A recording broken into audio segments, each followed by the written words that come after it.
Welcome to Chillin' 101. We hope this video helps. You'll start by preparing the device and confirming permissions so the shutdown goes smoothly. First, make sure you have admin access and your device is charged or plugged in. Next, record the OS version and model so you can follow exact menu names later. This saves time. Once done, create a quick backup or restore point so you can undo changes if needed. Now open Settings and go directly to the area labeled Developer Options or System. Do not navigate elsewhere.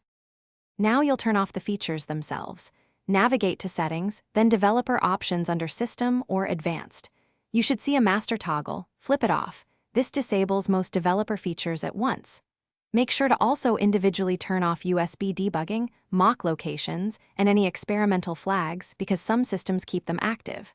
If the system asks, revoke ADB debugging authorizations to remove paired computers. Once complete, close Settings and reboot the device to ensure all changes take effect. Finish by restarting the device so background services drop developer privileges. After reboot, confirm developer options is hidden or shows as disabled. That's your verification.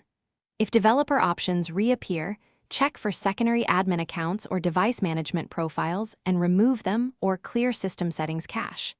If the mode still persists, perform a selective settings reset, not a full data wipe, to restore default system settings. Troubleshooting tip: if toggles return after updates, repeat the revoke.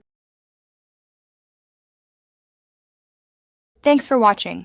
Consider subscribing if we helped you.